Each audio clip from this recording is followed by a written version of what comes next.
Best known for songs like I Want a New Drug and Hip to Be Square, Huey Lewis and the News were one of the most popular bands of the 1980s. But what is the real story behind these legendary hitmakers? This is the truth about Huey Lewis and the News. Before the formation of the band known as Huey Lewis and the News, frontman Huey Lewis and keyboardist Sean Hopper were in a band from San Francisco known as Clover. Clover first gained recognition by appearing on Elvis Costello's first album, My Aim Is True, while visiting England. In the late 1970s, the group returned to California and wound up joining up with another local band named Soundhole. That's when saxophonist and rhythm guitarist Johnny Cola, bassist Mario Ciponilla, and drummer Bill Gibson came on board. After they merged, Clover and Soundhole renamed themselves Huey Lewis and the American Express. Previously, they had considered using the name The Fools, but a band in New England was already using that moniker. Huey Lewis and the American Express dropped their first single, Exo Disco Kickback, in the United Kingdom. This drew the attention of Chrysalis Records, who demanded a name change, fearing that the American Express credit card company would make a fuss about it. The band agreed, renamed themselves Huey Lewis and the News, and soon got to work on their first album. During a 1984 interview with Rolling Stone magazine, Huey Lewis confessed that the band's first album wasn't actually very good, and that his voice was, to put it nicely, not that great either. He told the publication, "You should hear the early demo tapes. I was an awful singer. Not that I'm a great singer now." The band's first record, the eponymous Huey Lewis and the News, simply didn't resonate with audiences. The band soon decided that they wanted to produce their own work. Decades later, Lewis told Rolling Stone, "Well, our first album didn't do anything. We produced the second album ourselves and kind of broke even." The 1982 LP, Picture This, included the hit Do You Believe in Love, which was produced by former Clover collaborator Mutt Lange. The album hit number 7 on the Billboard 200 and remained in the charts for 35 weeks after its release. During their early days, Huey Lewis and the News were friendly with the Doobie Brothers and even toured with them after releasing their first album. Unfortunately, audiences weren't exactly enamored with Lewis and his band. As he later recalled in an interview with Whitefish Review, "It was all we could do to get finished with the set without being booed. We would go immediately from song to song because if we paused, they would boo and start throwing During a stop in San Antonio, Texas, Lewis decided to join the crowd to watch the Doobies play their set. When the Doobies got on stage, the band thanked the audience for coming and asked them to give it up for the opening act. That's when one man in the crowd loudly yelled that the opening act had sucked, without realizing that the singer was standing right next to it. Thankfully, Lewis is able to laugh about the incident these days, although it couldn't have been much fun back then.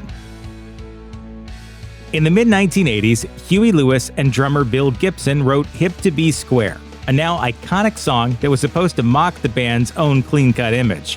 At the time, the band members didn't have tattoos or piercings and generally came off as a little more conservative-looking than many of their contemporaries. They were also in their mid-30s at that point in their lives, and were more focused on actually being themselves instead of trying to come off as cool. That said, Lewis did manage to pull in a pretty cool favor on Hip to Be Square. At one point in the song, you can hear Dwight Clark, Joe Montana, and Ronnie Lott of the San Francisco 49ers singing backup. Being from San Francisco, the band were friends with some of the team's players, and they'd all often run into each other at local events. This affinity with American football is also referenced on the cover of the 1983 album Sports, which features an image of Dwight Clark catching a football during a game. The main theme to the 1984 film Ghostbusters hit number 1 on the Billboard Hot 100 and quickly became one of the most iconic movie songs of all time. Having initially refused to come out of retirement for the song, Ray Parker Jr. ended up changing his mind and wrote the whole thing in just a few days. To Huey Lewis and the News, however, the melody to Ghostbusters sounded a little bit too familiar. They wound up suing Parker for plagiarizing their famous tune I Want a New Drug. Columbia Pictures and Parker later settled the case out of court.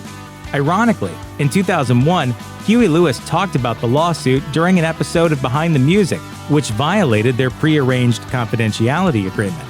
So Parker sued Lewis for speaking out. Huey Lewis and the News wrote both The Power of Love and Back in Time for the 1985 time travel blockbuster Back to the Future. Lewis even made a cameo appearance in the movie as a judge in a Battle of the Bands competition.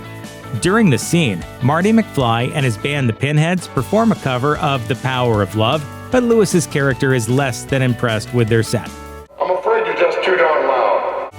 The scene was actually something of an inside joke between Lewis and the film's co-writer and director Bob Zemeckis. Lewis later explained in an interview, "It was Bob's idea, and let's face it, I nailed it. We thought it would be kind of a nice inside joke, if we were uncredited and sort of disguised." In 1985, when Huey Lewis and the News were peaking in popularity, several musicians came together to sing "We Are the World," a song that raised $60 million for those suffering from famine in Africa. Prince was expected to sing on the LP along with the others, but he dropped out, and it was Lewis who was chosen to take his place. Lewis later told Questlove that performing on the track was a once-in-a-lifetime experience. He said, "It was unbelievable. You don't get to meet all those people in a lifetime or a career." And Ray Charles was there. I couldn't even introduce myself to Ray Charles. I just hung back and watched him. I'm just totally in awe of Ray Charles. Lewis had to sing the line, "But if you just believe, there's no way we can fall," sandwiched between Michael Jackson and Cyndi Lauper. Other icons who were featured on the track included Bruce Springsteen and Bob Dylan. So it might not be much of a surprise to hear that Lewis later admitted that, on the day, he was pretty much paralyzed by nerves. Huey Lewis and the News' third album, Sports, was released on September 15, 1983, and was one of the biggest-selling records of 1984. In fact, the band would have had the #1 record of the year if it wasn't for Michael Jackson, who had just released his album, Thriller. Nonetheless, Sports was a smash hit, scoring an impressive 5 top 40 singles. And that was very much part of the plan, too. By the time they were writing that third album, the band were making very deliberate creative choices when it came to producing songs. As Lewis later told Billboard, "It was really a record for its time. In the 80s, the way radio was programmed, if you didn't have a hit record, you weren't going to be able to make any more records. That was it. Period." As such, the band set out on a mission to write songs that would do well on the radio. But they weren't exactly sure which ones would do the trick. Lewis added, "We just knew we needed a freaking hit. Period. And fortunately, we got him." In 1984, Sports was riding high on the album charts, alongside such best-selling albums as Purple Rain, Born in the USA, and the soundtrack to Footloose. Basically, Huey Lewis and the News were at the very top of their game. And that's when they were invited to join the American rock band 38 Special on tour as an opening act. But things actually went a little too well for Huey Lewis and the News. Every night, the band would play a string of hits from their latest #1 album and drive the crowds totally wild, playing encore after encore, and infuriating the members of 38 Special. Lewis later explained, "To their credit, if 38 Special were super mad about it, they would suck it up and play their show real hard."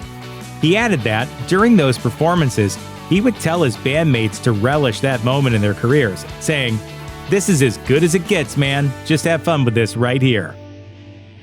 Unfortunately, most bands don't sustain their popularity over the years, and interest in Huey Lewis and the News began to wane once the 1980s ended. Following Sports, the band released 1988's Small World, which veered away from the pop music sound of their previous album. While they had intended on making hit music in the past, this album was a mix of jazz fusion, reggae, and blues, and wasn't meant to cater to the pop crowd. Lewis later said, "I didn't aim to make a commercial. If the record doesn't sell, we can still go out and play live." One song, Perfect World, managed to reach #3 on the pop charts, but the album was significantly less successful than Sports. Rolling Stone even dubbed it the worst album of the year. Huey Lewis and the News followed up Small World with Hard at Play, but had a difficult time attracting listeners, who at that point were getting more and more into grunge and rap. Their type of music simply no longer resonated. Lewis said, "All the big-time rock stations said, 'We can't play this. This is Huey Lewis and the News.' So our image was in the way. The rock stations wouldn't play our rock stuff because it was already 91 and we couldn't be less cool. It was over for us no matter what we did."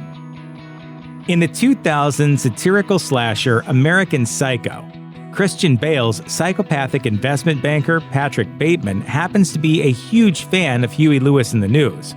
One of the film's most memorable scenes involves the serial killer waxing lyrical about the band's career, and specifically hip to be square, before killing another banker, played by Jared Leto. He's been compared to Elvis Costello, but I think Huey has a far more bitter, cynical sense of humor.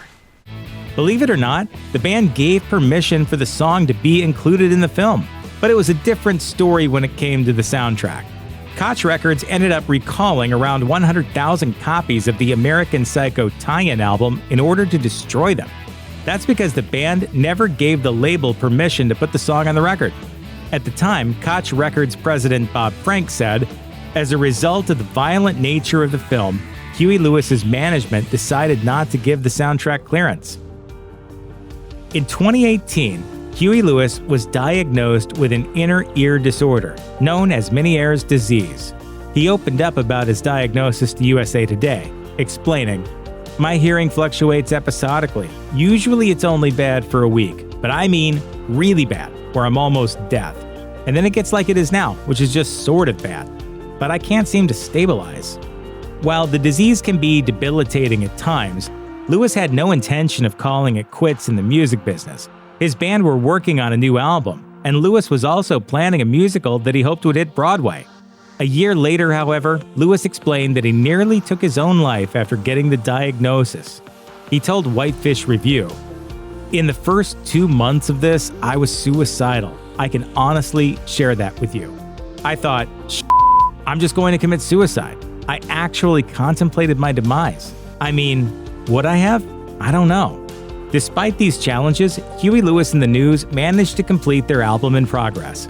Weather, the band's latest LP, was released in February 2020. Here's to many more. If you or anyone you know is having suicidal thoughts, please call the National Suicide Prevention Lifeline at 1-800-273-TALK, 1-800-273-8255.